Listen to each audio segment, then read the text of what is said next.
أعوذ بالله من الشيطان الرجيم.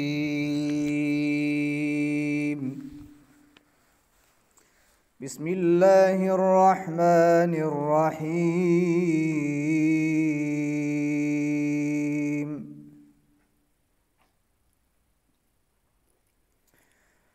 لو أنزلنا هذا القرآن على جبل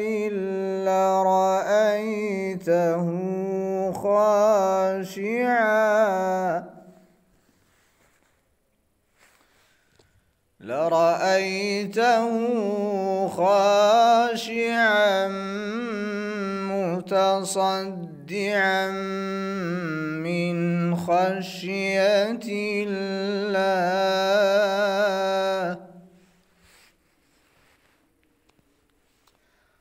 وتلك الأمثال نضربها للناس لعلهم يتفكرون.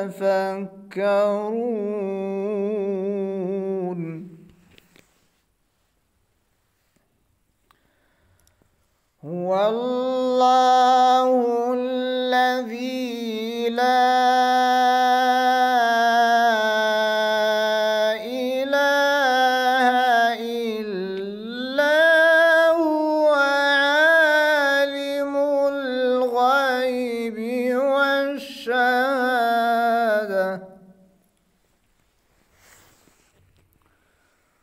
هو الرحمن الرحيم.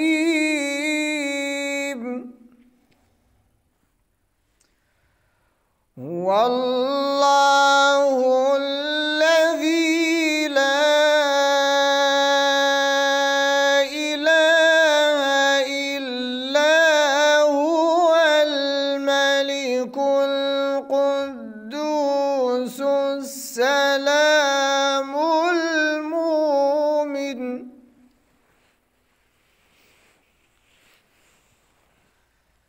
السلام المؤمن المهيمن العزيز الجبار المتكبر سبحان الله.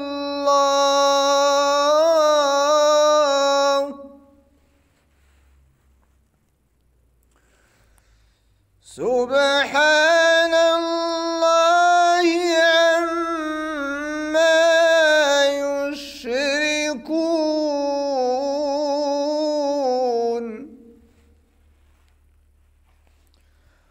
هو الله الخالق البارئ المصور له الأسماء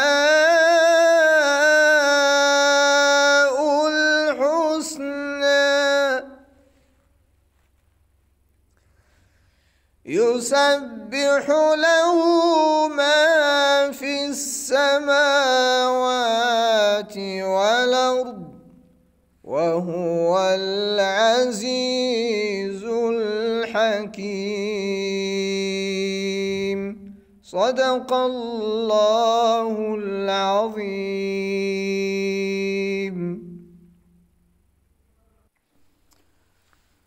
الله أكبر الله أكبر الله أكبر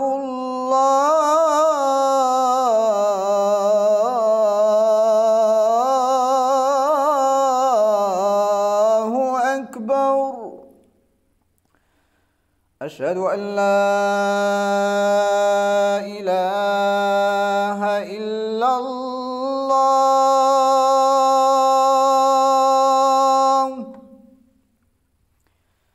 أشهد أن لا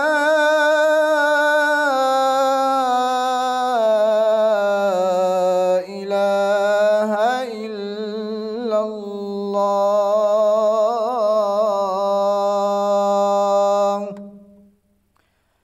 أشهد أن محمدًا رسول الله.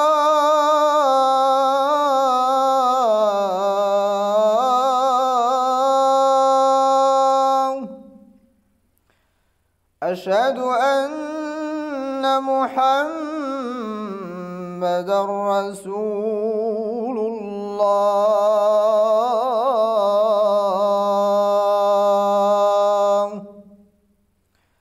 حي على الصلاة.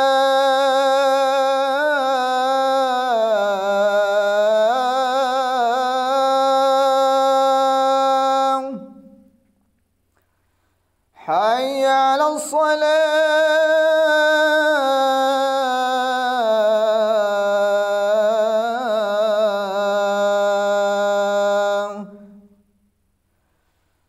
حي على الفلاح.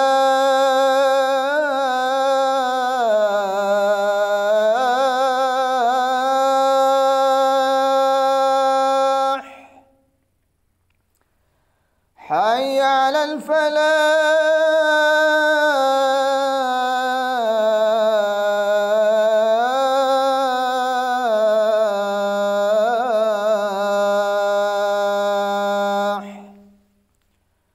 الله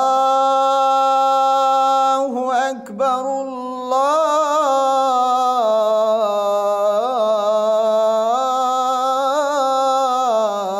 الله أكبر.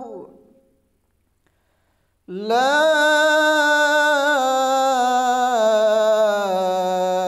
إله إلا الله.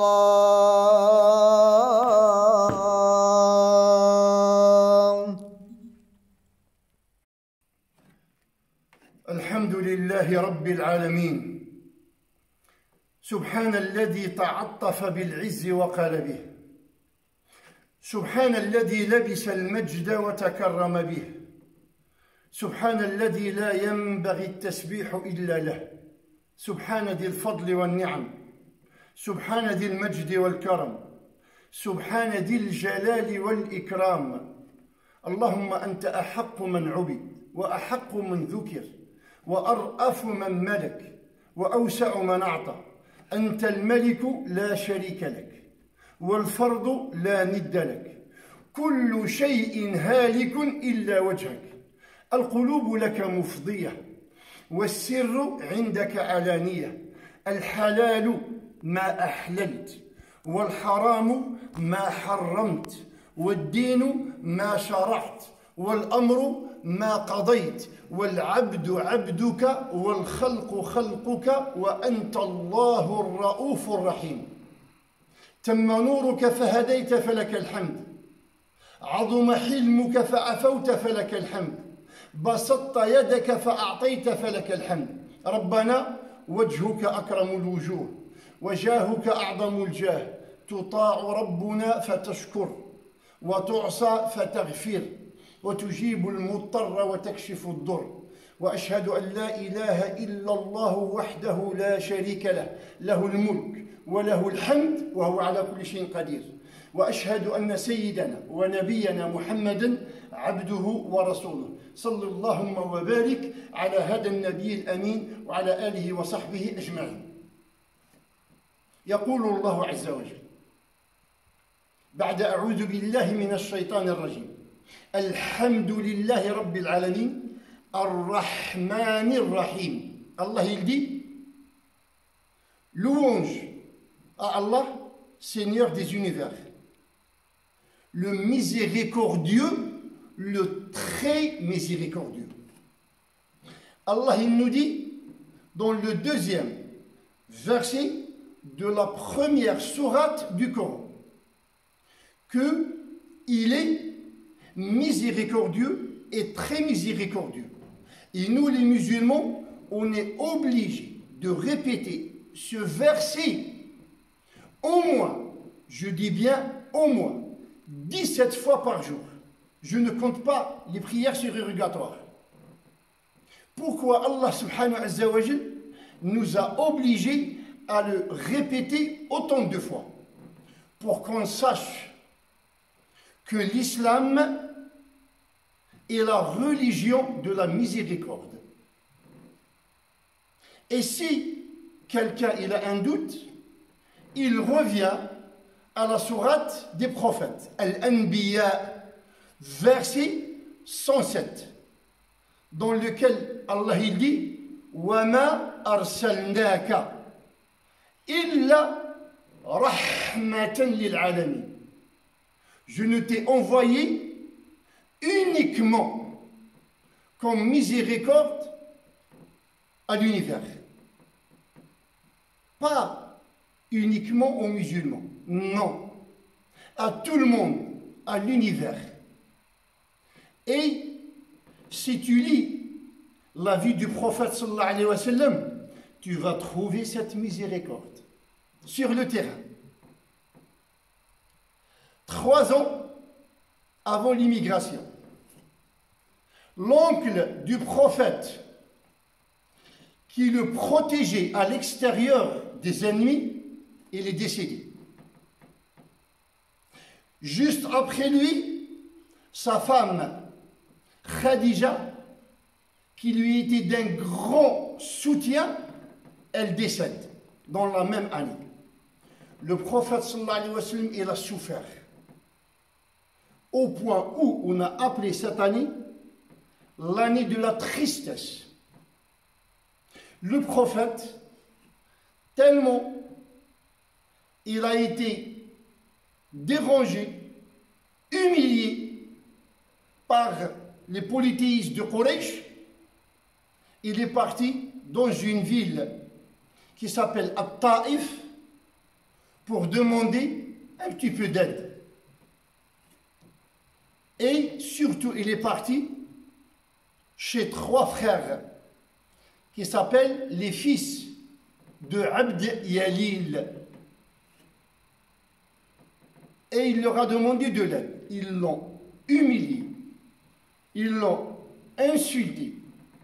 Et à la fin, ils ont demandé aux enfants de jeter sur lui des pierres. Ça a été une souffrance que même les montagnes ne peuvent pas la supporter. Le prophète sallallahu alayhi wa sallam, il était en sang. Ses dents, ils étaient cassés. Ses pieds, ils étaient dans un mauvais état. Et en ce moment de la souffrance, il est venu Gabriel pour lui demander à Allah subhanahu wa ta'ala pour qu'il ordonne à Jibril de massacrer cette ville. Il est venu l'ange des montagnes pour qu'il les écrase entre 2 montagnes. Mais le prophète sallallahu alayhi wa sallam, il demande à Allah subhanahu wa ta'ala de leur pardonner.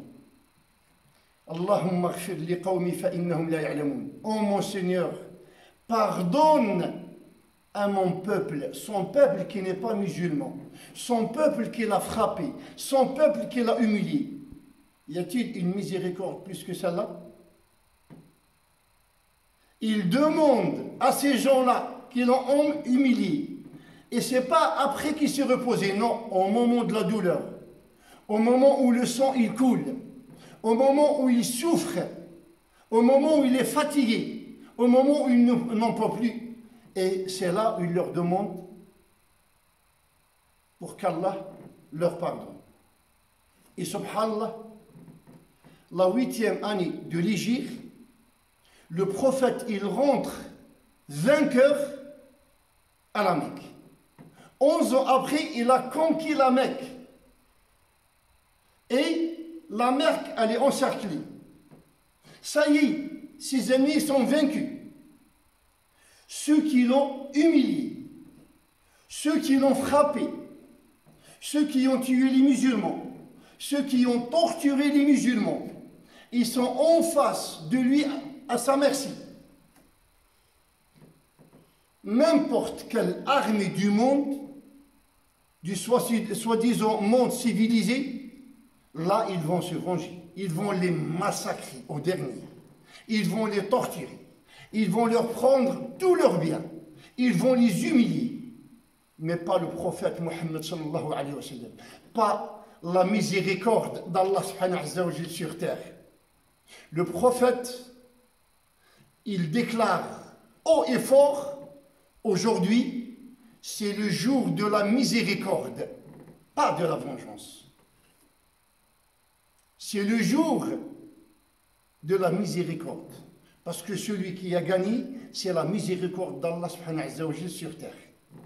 Et ce qu'ils ont compris, tous les pieux de cette religion, et surtout les compagnons du prophète sallallahu alayhi wa sallam. Et je vais donner un exemple d'un compagnon qui était très dur avant l'islam, qui était sans pitié, Omar al-Khattab. Omar al-Khattab, quand il est devenu calife, il est venu chez lui, Abdurrahman ibn Auf. C'est un autre compagnon. Pour lui dire, oh Omar, les gens ils ont peur. Sois un petit peu doux. Qu'est-ce qu'il lui a dit? Il a dit, je le sais. Mais s'ils savent combien de miséricorde dans mon cœur j'ai pour eux, s'ils savent la clémence et la pitié que j'ai pour eux, ils vont prendre mes habits au-dessus de moi. Ça, c'est avec les musulmans. Vous allez me dire, oui, mais ça, c'est avec les croyants, avec les gens de la ilaha illallah. Omar al-Khattab avec les enfants. En tant qu'émir, il se mettait à quatre pattes. Et les enfants, ils montaient sur son dos et il faisait le cheval.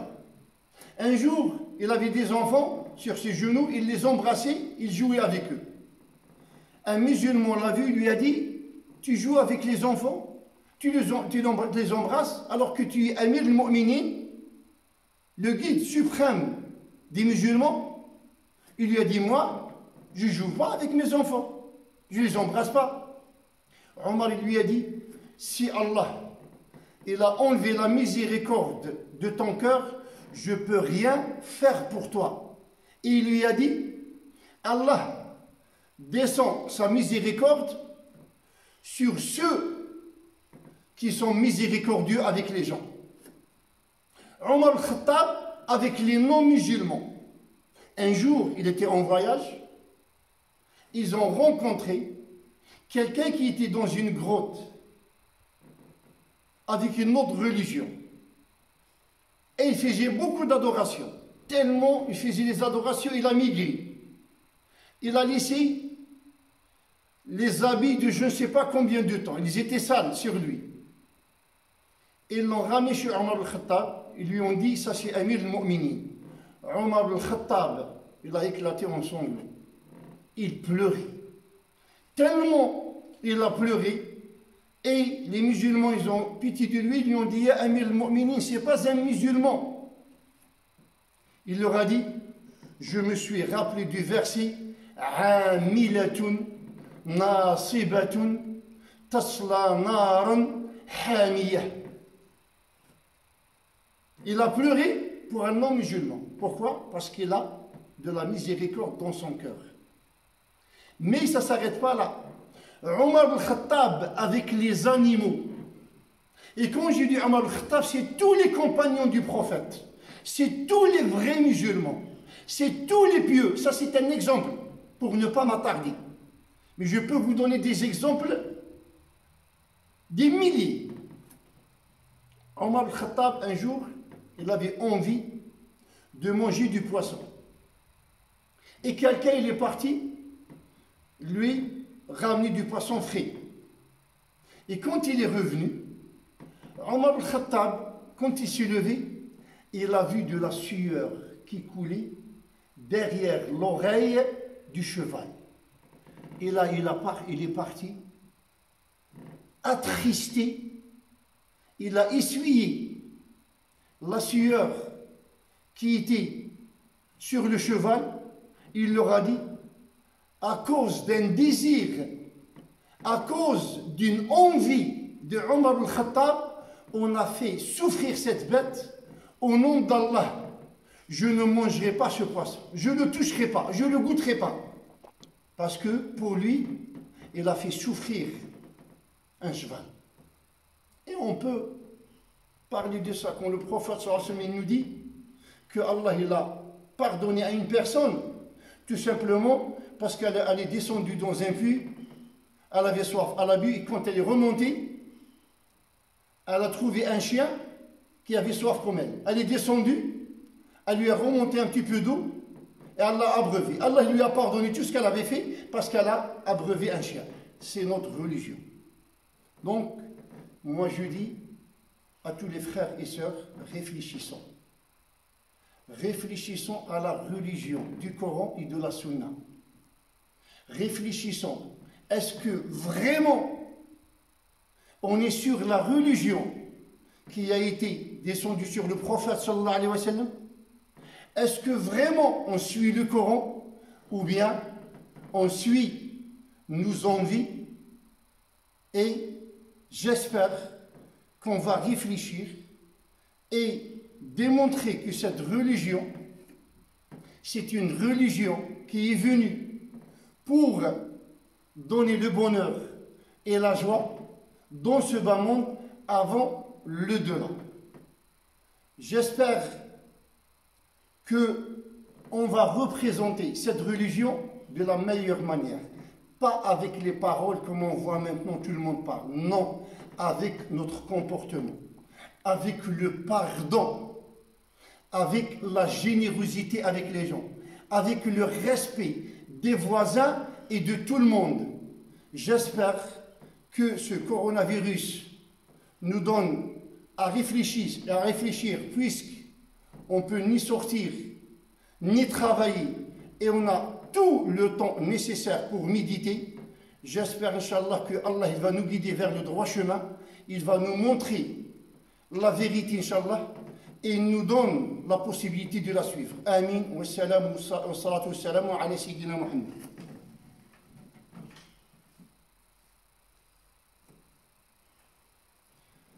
Alhamdulillah wa salatu wa salamu ala Sayyidina Muhammadin Rasulillah wa ala alihi wa sahbihi wa man wala. Il y a une famille chrétienne qui nous a demandé de lui faire de l'invocation. Il y a aussi des frères qui sont malades par le coronavirus. Il y a quelques-uns de nos parents qui sont décédés et on va tous leur faire de l'invocation. À cette famille chrétienne et à nos frères et à nos pères, on va leur faire dua, l'invocation de nos cœurs. Il faut que cette invocation sorte du cœur pour que Allah il leur donne la paix, la santé, la satisfaction, le bonheur et la joie. Et que Allah éloigne de ce virus et toute maladie grâce à Allah subhanahu wa ta'ala.